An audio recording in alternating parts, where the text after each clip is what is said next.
And I'll hand over to Graeme. Hi everybody, it's lovely to see you. My name is Professor Graeme Nixon. I'm the Programme Director of our Master's Programme, and welcome to our evening tonight. So what we're going to do is sprinkle a bit of practice with information about our programme for you, and an opportunity for questions as well. So I've got a wee slideshow to go through, but I think before we do that, it might be a nice idea to have a wee landing sit, which I'll lead. I'll then take you through some slides. I'm going to hand over to Heather, who's going to talk about teacher training and teaching skills, which is part of our programme. And then I'll hand over to Choden, who will do a slightly longer practice towards the end, compassion practice, I think. And then you guys, it's over to you guys for any questions that you have. So we'll just allow ourselves to settle to start with. So if we just find a comfortable posture.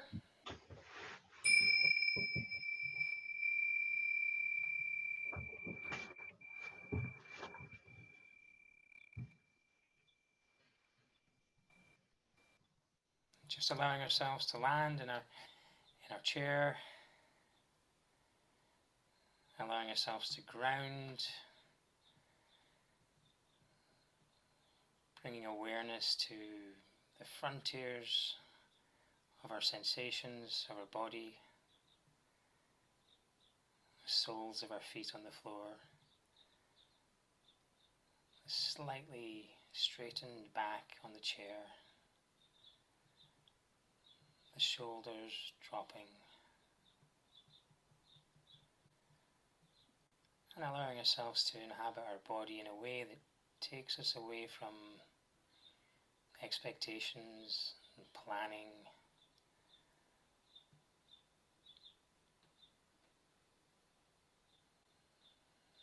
And maybe helping ourselves again by lengthening our breath.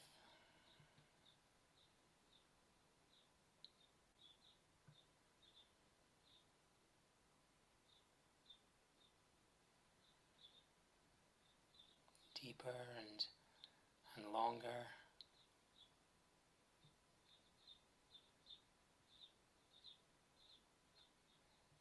The breath inviting us to settle, to slow, to land.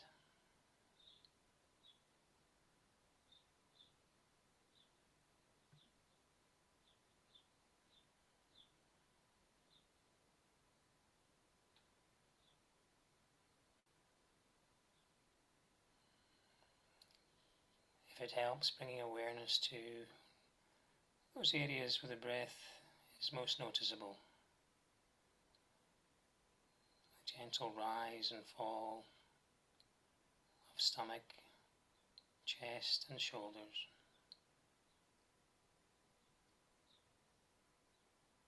The silent, cool rush beyond our face.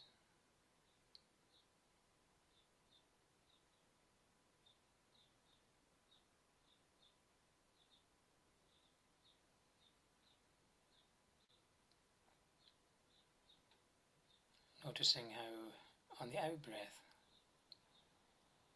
there's a bodily wisdom, there's a sense of letting go, of deepening.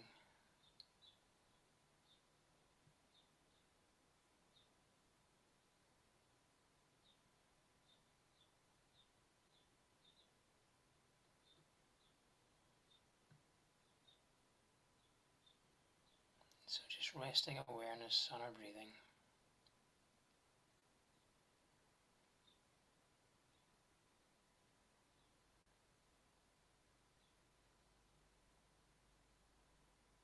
And noticing where our mind goes and what it does. Off into cycles of memory or planning, expectation, residues of the day,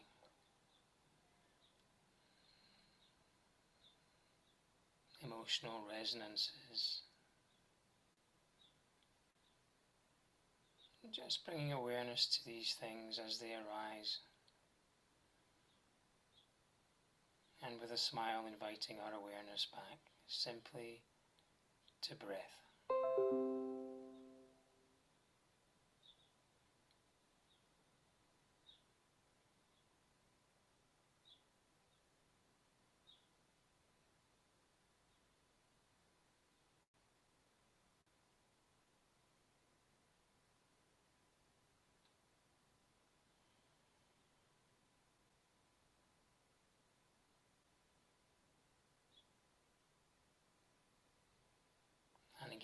mind may wander. Again, it may go off in planning, memory, thinking.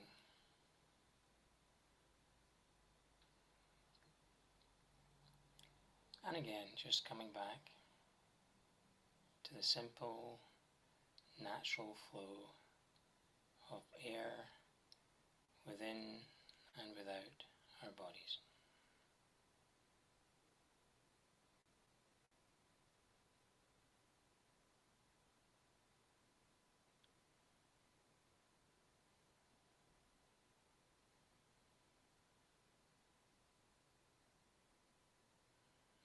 And now coming towards the end of this short practice, perhaps cultivating the hope that we can take any stillness into the next moments of our day.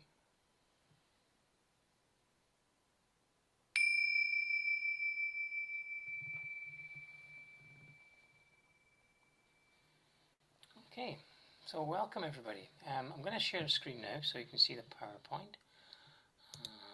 Where has it gone? There's the one.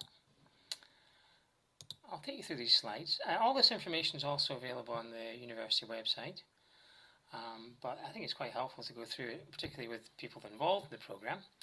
So it's great to have Heather and Choden alongside me tonight. They are from our partner organisation that I think many of you will be familiar with, the Mindfulness Association, which is one of the biggest providers of mindfulness training in the UK, and actually has got franchises outside the UK, of course, as well, across the world. And we've got, I think, as you're going to see, I always use the phrase fairly unique, but I don't think you can be fairly unique. It's one thing you simply are or not. So I think we've got a unique program here in terms of it's a blend of experiential training, academic training, and it also is incredibly inclusive in that it invites people from every possible professional context to explore and research the potentials of mindfulness, yes, but also compassion and insight, two kind of other strands of the contemplative training that we embark on, both very much linked to mindfulness during this MSc program. So let's go into the PowerPoint and see what it says in more detail. Okay. So, as I say, we have a stepped experiential and academic journey through mindfulness, compassion and insight. I'll talk about how you're supported in both those aspects, the academic and the experiential, in these slides. And we have got mindfulness, compassion and insight. Now, many other universities offer mindfulness programs. Many also, however, stop at mindfulness. And maybe they have a little bit of compassion, but not many go as far as insight. So this is what I always describe as the kind of triple helix of our MSc journey. Okay, all three strands are ever present from the beginning, but as we spiral through the program, we turn to them in turn in more detail. In some academics like to use the phrases, instead of mindfulness, compassion and insight, they say there's three stages to mindfulness. You've got the attentional phase, which is mindfulness, what we've just done. Experiencing mindfulness there, just using breath as our support to become aware of our awareness and what our mind does, and to realize that we don't have to be what our mind does, I guess. And then you have what's called often the constructive approaches to contemplative practice or mindfulness, which is compassion. So that is constructive in that it's looking to install or to create or to train in dispositions that are pro-social, that are virtues in many ways. It's almost like a training in virtue ethics, if you like, installing compassion and realizing this is really quite an important ingredient within mindfulness, actually, far less in the compassion module. And then so we've got the attentional, we've got the constructive, and then it's what some academics call the deconstructive phase of mindfulness practice, where we begin to realize that often our mind is governed by or controlled by or conditioned by certain impulses, habits and histories. To become aware of those as a means of diminishing their causal power over us, so deconstructing the causal power of conditioning in the insight training, which is something that's, as I say, I was going to say fairly unique again, that's unique to the training that we embark on. So there's 3 phases there in the experiential module. So yeah, and then we look at, as a second bullet point, how all of this could be applied to you in your work. Or, yeah, I would say actually as well, for some of our applicants, most of our applicants write about their professional context. So nurses write about nursing, teachers write about education, business people write about leadership, etc., etc. There are some people who, you know, for whom they want to write about something that's simply of interest to them, a field, a professional context that they may be about to embark on, or they're not currently in. So there's a degree of flexibility about what people actually research. And I'll come back to that when I talk about the dissertation phase of the degree as well. To help you in terms of that, we've got a rigorous training in research methodology alongside the experiential training. That starts halfway through the degree, but we actually have got elements of that brought right to the front as well. So it's not a kind of shock to the system when you begin doing research. All of which is preparatory for you writing your dissertation as part of the 3rd year, if you want to progress to the master's level. We also have got a teacher training pathway, and Heather's going to talk to that more later on. That is in accordance, as it says there, with the UK Network for Mindfulness Teachers, or the British Association of Mindfulness-Based Approaches, BAMBA, which will allow you to become recognised and listed as an accredited teacher of mindfulness in line with the Good Practice Guidelines. So we've got teaching skills within the programme as well. As I think I've already said, second last bullet point there, you can see the range of professions that are on our MSc programme, which is incredibly interesting and I think beneficial, not only for the people on the degree, but for their clients, their patients, their pupils, the people they are working with, their colleagues as well, I think. So I'm in the middle of, I'm dissertation supervisor for about 16 of our students just now, and I'm reading about an actor who's using compassion practice to help her from avoiding being traumatized by being in difficult roles. I'm supervising a student looking at authentic leadership in the USA.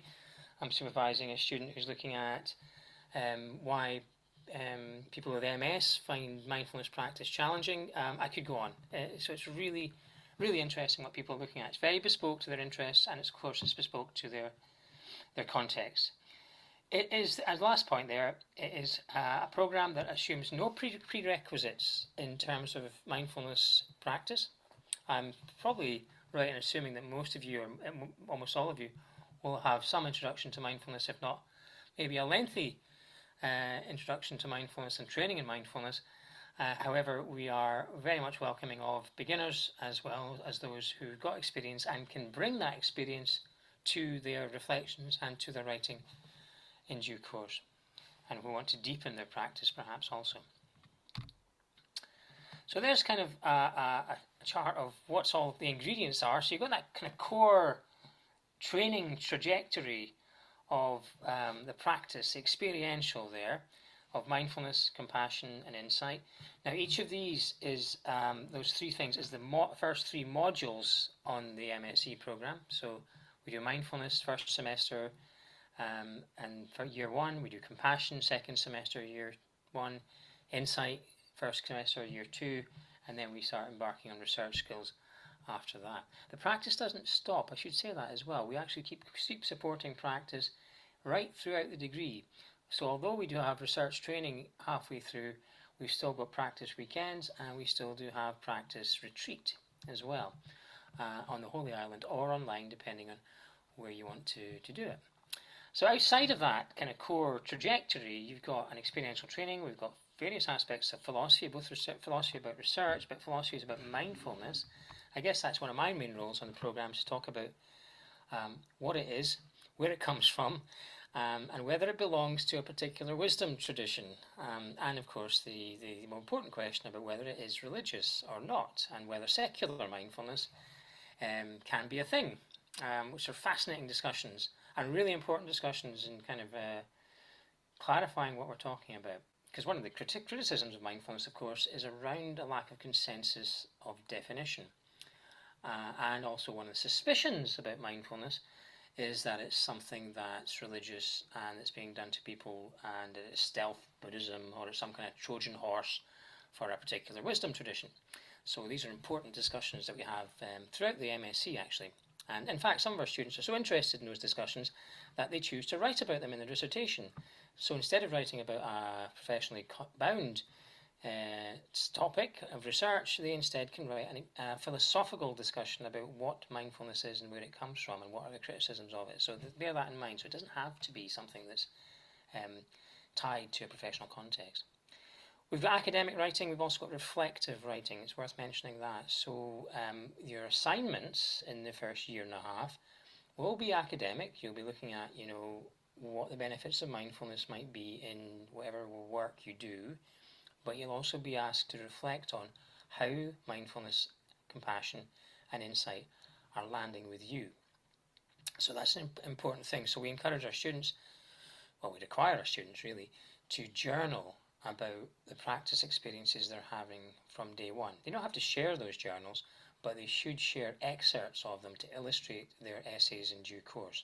And that can be to talk about particular practices they find challenging or beneficial or insightful or transformative or whatever may be the case. Okay, so we train you in academic and reflective writing. There's neuroscience. We can't miss out the neuroscience nowadays. There's great demand for that and interest in what is being said about how mindfulness practice can alter the brain, and that there may be signatures within the brain for what mindfulness does to people visible through neuroscientific techniques. There's elements of psychology, not just evolutionary psychology actually, we've got other psychological kind of paradigms in there as well, but the evolutionary psychology is most relevant, particularly with the work of Paul Gilbert. Paul, I don't know if you know, he co-authored the book Mindful Compassion with Choden, who's with us tonight, which is kind of a core text for our program, which looks at how the human brain may have been designed for survival rather than happiness, and that this sometimes can be challenging for us as humans, and that compassion may be helpful in mitigating some of our evolutionary impulses. And as I've said already, we do look at a range of wisdom traditions. So one of the things I always say to our students is that no one should leave their worldview at the door. We have students who are, yes, Buddhists, we've got students who are humanists, we've got students who are atheists, who are agnostics, who are Muslims, who are Christians, all of whom can investigate how contemplative practice exists within their traditions. And all of those traditions have got mindfulness. Whether you're looking at prosody within Stoicism of ancient Greece, or Muraqabah within Islam, remembrance, Sati within Buddhism, or mindfulness as it exists within Christian contemplation as well. So that's a key element of I hope, the inclusivity of what we're doing on this program. So it's not a kind of a rigidly bound to one wisdom tradition. There are, we will highlight, however, when we are looking at how psychologies of certain traditions are being employed within our experiential training. And these will be well advertised, but that doesn't mean that we are somehow committed to the dogmas of any one tradition if we learn from the psychologies they talk about. So as well as Buddhist psychology, we'll have an input from a Christian Franciscan, for example, and I will sprinkle a range of wisdom traditions like Stoicism that I just mentioned throughout the program also. Insofar as it's possible, as you can probably get a sense, we've got quite a full program here with quite a lot of content to get through. In terms of the how, and this is a really important slide I think, because this shows you how this is going to take place. Now, as you've probably seen from our course publicity, we've got a blended or a hybrid approach, so you can attend and take part in our program entirely online. But we also thought it was important, and this was born of student feedback actually, that we still maintained a residential element or a face-to-face element for those who wanted that. So as you can see there's the calendar for the coming year, for year one. So if you do apply and get accepted, then this is what you'll be doing. So you can see the first weekend, 1st to 3rd September, you have the option. You can either come to Samye Ling, which is a Tibetan monastery in the Scottish borders, face-to-face, or you can attend online. And you don't have to commit either way up front. You can decide as quickly or as slowly as you want about which of these you may want to come and attend face-to-face.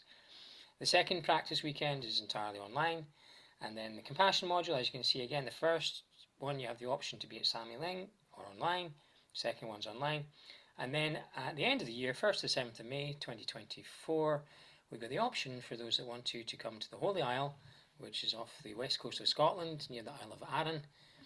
Just come back there from the second, third year retreat where we had that great weather back in June, which was wonderful. Yeah, you can come online as well. So that's the kind of the calendar of events. Now these are the kind of the key markers, these moments, these teaching weekends where you're introduced to various things. So the first weekend, you're introduced to the MSc. We'll talk about ways of working. We'll introduce you to the Aberdeen University's online virtual environment and things like that. I'll take you through the assignments and stuff like that. But most important aspects, I think, of the weekends is the introduction to the practices and the theories behind them. So there'll be a theoretical input about a particular practice, and then there'll be actually the lived experience of it that then you'll be required to repeat as your homework, if you like, as we go. And we'll after each weekend, we'll climax with a calendar of practices for you to work with until the next weekend. So I guess that's quite unusual for a master's program, in that you've got a kind of experiential training and a daily practice. We require something like 30 to 45 minutes of practice per day, or a 6-day period, if you like. So that's the calendar. Now, also between the weekends, you're supported by a range of seminars and optional tasks. So you can see the dates for this year.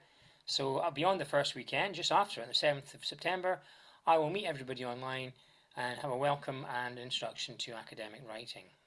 Okay, so you can see there's 5 seminars in all. I won't read through them all, but you can see the kind of menu of things we've got there, talking about the assignment, talking about neuroscience, to help you with the work this term. And then we've got a series of tasks. Now, as I said, these are optional, but we find they're helpful for people to practice their academic writing, and you'll get individual feedback to these as well. They're not graded, by the way. And you send them to your tutors, or you send them online, share them on the discussion board, so that everybody can benefit from reading them. And you don't have to, by the way. And we'll provide feedback. So there's a task about reflective writing, there's a task about that Choden organises around a particular practice, and there's a chance for you to send your ideas, what you want to write about for your assignment, to me, and I'll give you feedback and ideas and resources to help you with that. So it's not a case of you being kind of at the weekends, then on your own. There's a kind of menu of things that you can attend. And we sprinkle the seminars around the week, because we know people have commitments, but be reassured, all the seminars and all the weekends are recorded. So if you've got events planned in advance, I'm sure many people have, and they just can't be there, don't worry. We hopefully allow our students to all catch up using these recordings. I think that's everything from that slide. There's the where, having talked about the how. There is the classroom, or one of the classrooms we use at Samye Ling there. I think you see Heather and Choden at the front of the room there. You've got on the right hand side, that's the Holy Island off the Isle of Arran. That's my favourite classroom in the world, on top of the mountain. And we sat there and practiced this year in the sunshine. And in the middle of the screen, that is the menu from our what's called a virtual learning environment. Basically, it's a website.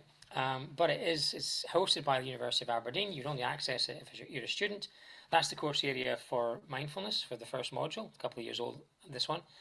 But you've got various things there, like you've got recordings for the weekend's work, you've got all the PowerPoints that we use in our lectures, you've got recordings of lectures, you've got the seminar links, you've got the seminar resources, you've got various readings and videos that we put up about mindfulness, what it is, and things like that. It's kind of a one-stop shop to support you throughout your studies. There's a discussion board, there's a social area, all the things you'd expect, I guess, from a university website, and there's also a assignment submission area as well. All assignments are submitted electronically and are graded electronically as well, as you probably would expect nowadays.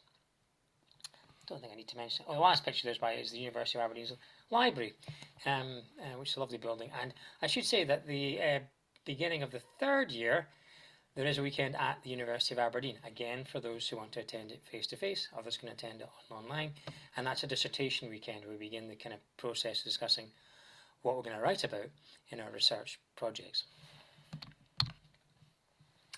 I think this is my last slide. So why do it? Well, we think it's something that enhances and helps people with their practice, and that training of mindfulness into compassion, into insight, think it's not too bold of me to say it's a bit deeper than you may find in other programs, particularly because other programs tend to be coming from a clinical perspective alone. So if you look at universities of Oxford, Exeter, Bangor, you tend to find they are welded to a particular mindfulness-based intervention like MBCT or MBSR, which emerged from the clinical context. But we've hopefully got a wider scope than that, and maybe the benefits may be wider as well. Maybe that is a bit bold, who knows. Yeah, and then we explore the benefits of this and the evidence base of mindfulness, compassion, and insight. We've got a great deal of freedom for you to choose what you want to research in terms of your own professional context. Many of our students nowadays are writing dissertations that are publishable, and I host a seminar every year to give them advice about how they can go and approach an academic or a professional journal to actually turn their dissertation into something that can be shared more widely beyond just being a university assessment. And then, of course, there's the teaching element as well, which I'll now hand over to Heather to talk about. Okay, so thanks, Graeme. What a fabulous overview. It's such a rich programme, isn't it? I think just to add to that, I think one of the great benefits of doing a master's degree course like this one is the people that you go through the programme with. So a real community of practice emerges, and often people make friends for life going through this programme. So both the University of Aberdeen and the Mindfulness Association are members of the British Association of Mindfulness-Based Approaches.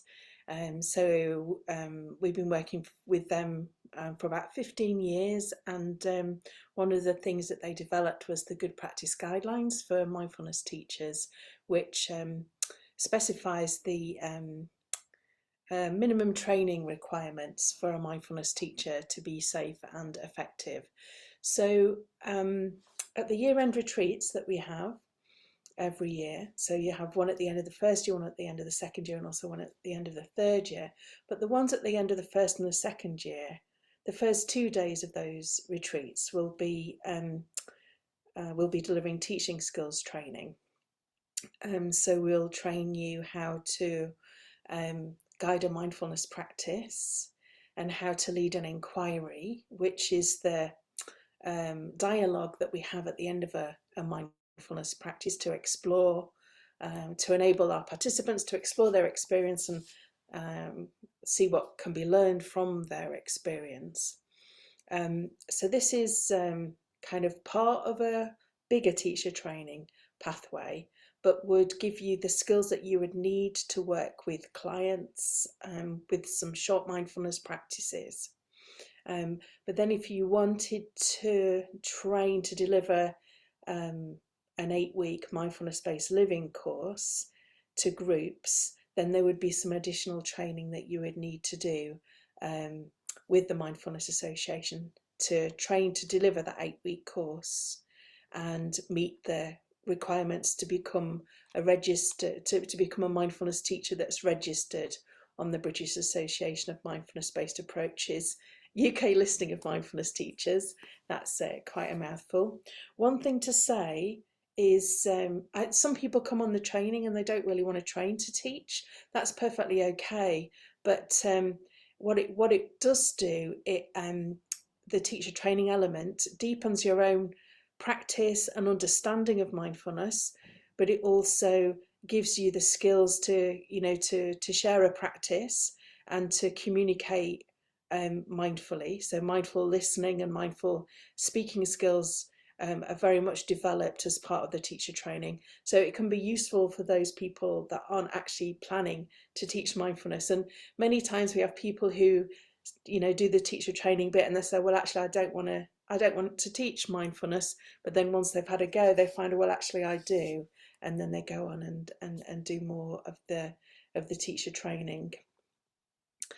The other thing to say is that the weekend sessions and the online seminars are all recorded and can be caught up later. The teacher training generally isn't recorded and it can't be caught up later. So the teacher training element, because of its interactive nature, needs to be done live. So you would need to attend those 2 days of the retreat where we're doing the teacher training either in person or online. And if you're not able to do that, then there are possibilities to kind of catch that up, either the following year on the retreat or by paying to do the same training within the Mindfulness Association. But there's more information about the detail of that in the module in the program handbook. I think that's the main things that I wanted to say about the teacher training pathway, unless there's anything obvious, Graeme or Choden, that I have missed out. I don't think so, Heather. Yeah, that's great. Thank you. Yeah. I just talked briefly about what we do in the kind of research phase. So beyond the three experiential modules that make up the first year and a half of our program, the second part of year 2, we do a professional inquiry module, which is basically an opportunity for you to learn about research skills, to find out about what kinds of research exists, what kind of approach to harvesting knowledge are out there, and what indeed are the correct data collection tools that you may want to learn about and become skilled in, whether that might be interviewing, survey, focus group, autoethnography, whatever it may be, to make sure that what you do is compliant with ethics as well, which is obviously a key aspect of research, and also to formulate a research plan for the final year of the project. And that then leads us into year 3, where you put together an initial proposal and then a full proposal in which you outline your methodology and your your meeting of ethical requirements. And then once we've green-lighted that, off you go, and you either conduct the research, you recruit participants, you test an intervention, you test a hypothesis, you investigate an area of literature or philosophy relating to mindfulness. It's really up to you. And as I hinted at already, this can be looking at an aspect, a problem, an issue within a professional context. So you could be a teacher looking at burnout. You could be a nurse looking at compassion fatigue. You could be, a lawyer looking at improved relationships in legal situations. And you're testing that having deployed an intervention with colleagues, clients, patients, pupils, whatever may be the case. Or you can write something that's more literature-based, and many of our students do that for various reasons, actually. Maybe just born of their own interest, but maybe also more pragmatic reasons in that, for example, a student this year who's writing a conceptual dissertation about a possible mindfulness-based intervention in a palliative care context. And she thinks it's important to do that before she did something more intervention-based, because she felt that from an ethical point of view that was a really important thing to do. So you can see there's a range of options for you about what you do in your dissertation phase, and we'll support you throughout that, and you'll be allocated to an academic supervisor as you do that. And I should have mentioned earlier, actually, that you've got 2 tracks of support throughout the program, one academic and one experiential. So you have regular check-ins with experiential tutors, like Heather or Choden, for example, about how you're doing. You'll be working within a tutor group from an experiential perspective, and as Heather says, a community of practice, and you'll check in with your tutor about how your mindfulness practice is for you. And at the same time, you've got an academic tutor who's helping you and mentoring you with the academic side of things as well. And there's a group of our students from a couple of years ago, and myself as well, I think, in there somewhere, celebrating the graduation. This slide here actually replicates something that's on the University of Aberdeen website, and it's basically some testimonials from some of our students. And these videos all kind of articulate the benefits these people have felt coming to study with us. These videos were all but one of these videos was made on the Holy Isle. I think one's taken at Samye Ling by the looks of it. But if you look at the Aberdeen University website, just type in Studies in Mindfulness, you'll come to some of these testimonials. In fact, I think you'll find these testimonials also on YouTube. So, to summarise, before I let Choden guide you in a practice, first of all, importantly, we're still very much open to applications. You may be thinking about something to do next year, but we are taking applications right up until mid-August 2023 if you're interested. And I'm happy to field any inquiries. Excuse me, I'll put my email in the chat in shortly, so you can ask any questions you maybe didn't ask tonight or that came to you subsequently about the application process. But if you go to the university website and again type in studies in mindfulness, you'll quite quickly get to information about how to apply. But you may have other questions for me. People ask questions like, for example, how can I get referees? Because it's a long time since I studied myself. Other people will say, well, when I qualified as a nurse, we didn't actually do a degree, it was a diploma. Is that enough? Questions like that, which are very important questions. The answer to that one, by the way, is yes. I mean, if you look at the prerequisites that we've got, it says that we normally require honours degree at 2.2 or above. The key word in that sentence is normally. We look at every application on its merit based on where people come from, and in particular, what their professional experience and expertise has been. So, we've had, as I say, nurses. Nursing is a good example, actually. People who trained, some time ago, when it wasn't a graduate qualification, who nevertheless have demonstrated sufficient commitment to their own training and learning to embark on this master's program. That's absolutely no problem. And with regards to the references question, it can be tricky finding references from academics who we worked with a long time ago. So in which case, 2 professional references is perfectly appropriate. That's me just off the top of my head imagining two kind of common questions that I field at this time of year. So yeah, application is still open. There is the option to pay in installments. We feel our degree is very affordable. If you were to compare it with the degrees I mentioned earlier on, in other UK institutions, you would find that's the case. There's recognised qualification. It's a master's degree apart from anything else. But we find our students have got a range of benefits in terms of their own professionalism, in terms of their own criticality in their profession, and in terms of being research informed in their profession as well. We like to think we've got a range of resources, including our team, to support you. There's a great deal of flexibility about the when and the where you study. As Heather and I mentioned there's recordings you can catch up on. You don't have to study synchronously. You don't have to be with us in the room when the sessions are taking place. You can watch asynchronously, engage materials as and when you want. The only kind of thing that's not flexible is assignment hand-ins, understandably, and that's just kind of from our perspective in terms of making sure they're administrated fairly and equally. We recommend usually a nominal 16 to 18 hours study time each week. Now that includes the experiential element. So I mentioned there that we have like 30 minutes to 45 minutes of practice. You'll journal on your practice, and then in a given week you'll be reading some academic papers, a book you'll have on the go about mindfulness, whatever may be the case, and as well as the actual writing and note-taking that's attendant to that, and academic writing for the assignment as well. So that's our recommendation. That may not take place evenly. It may take place quite unevenly. You might say, well, I'm going to ring fence a week in the middle of the semester when I'm going to catch up on my MSc work, and that's absolutely fine. So although that 16 to 18 hours can take place in different ways. Our flexibility means there's no travel costs for those that don't want to attend face-to-face teachings. As I said already, I think it's unique. And lastly, there's various exit points, and people do exit at various stages for various reasons. For some people, they exit after year 1 with a postgraduate certificate, which is the modules mindfulness and compassion under their belt. Some people progress to doing year 2 and exit with a diploma, and there's obviously the whole 3 years, which gains you the entire MSc. So I'll hand over now to Choden.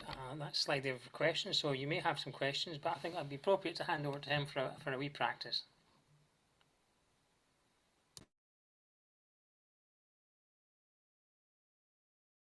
Okay, so there's been a fair bit of input to digest, so it might be nice just to land into a practice space, just feeling the weight of your body on your seat or cushion.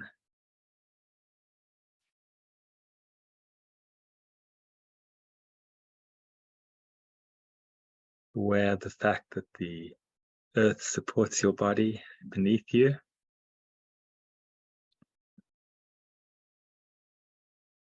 And then bring your attention to your breathing, aware of the breathing in, aware of the breathing out, and perhaps slightly deepen in your in-breath and slightly lengthen in your out-breath. This helps to bring us more fully into the body, more fully present.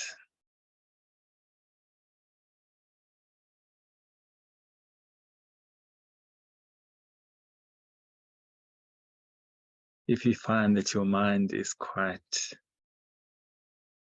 filled with thought, a lot of thought activity, you can even try placing one hand on your abdomen. So as you breathe, feel your abdomen rise. As you breathe in, feel it rise. As you breathe out, feel it fall.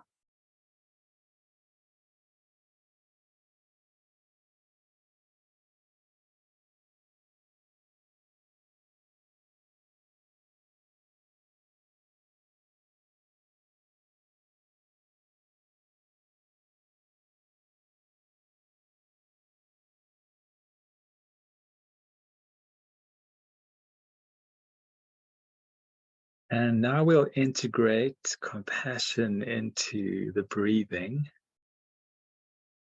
And so as you breathe in, imagine you drawing in an energy of healing, kindness, compassion from the environment around you. So through the power of intention, as you breathe in, imagine drawing in this compassionate energy like a light, a warm light that fills up your whole body and mind. Going to those parts of you that need healing, that need soothing. And then as you breathe out, just focusing on relaxing, letting go on the out breath.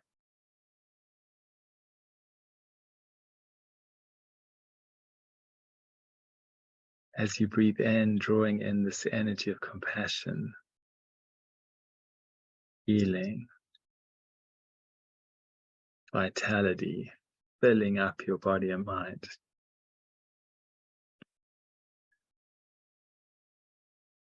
As you breathe out, just focus on relaxing, letting go on the out breath. So just settling into this rhythm of compassionate breathing.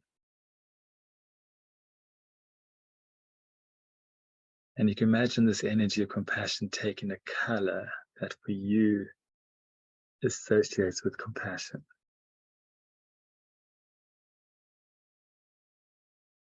Breathing it in, filling up your body and mind. Going to those parts of you that need kindness, healing, compassion.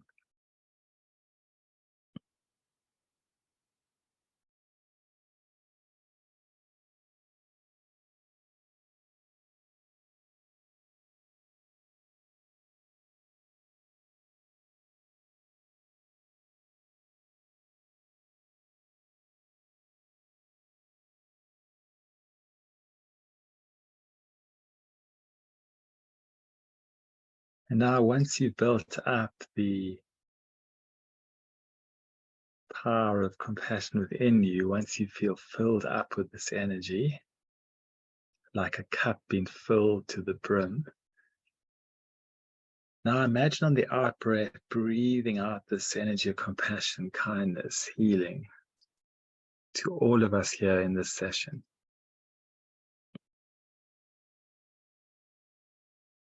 The breathing in this energy of compassion on the in-breath, filling us up. And then on the out-breath,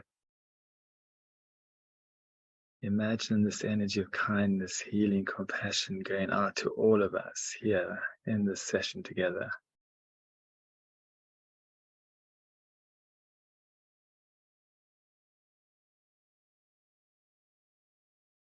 And then as you breathe out, imagine it extending further to loved ones, friends, colleagues, those you feel connected to.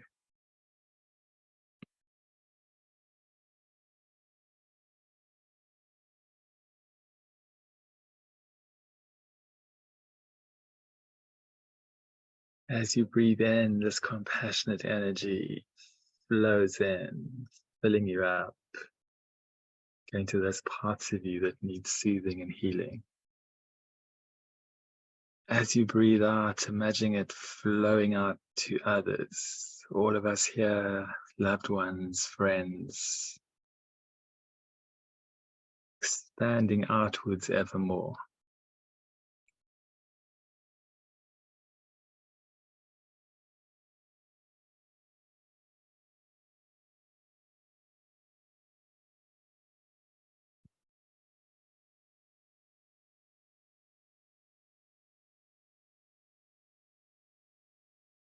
And now thinking that the process happens by itself. You don't need to visualize anymore.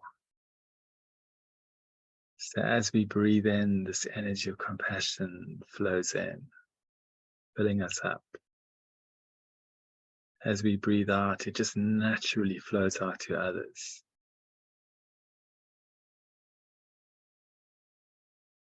So just through paying attention to the breathing, this process now happens by itself.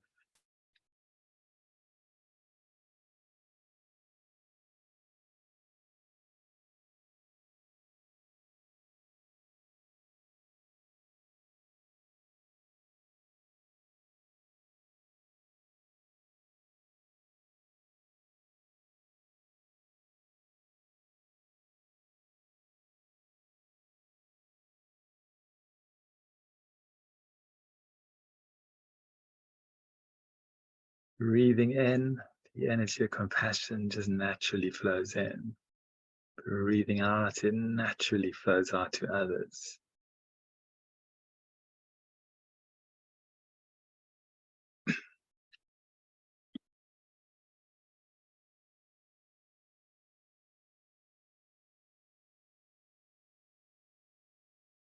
And now just relaxing, letting go of this process, just feeling that our whole being is held in this warm, compassionate energy that both sustains us and connects us with others. So just resting in this open space of compassionate awareness.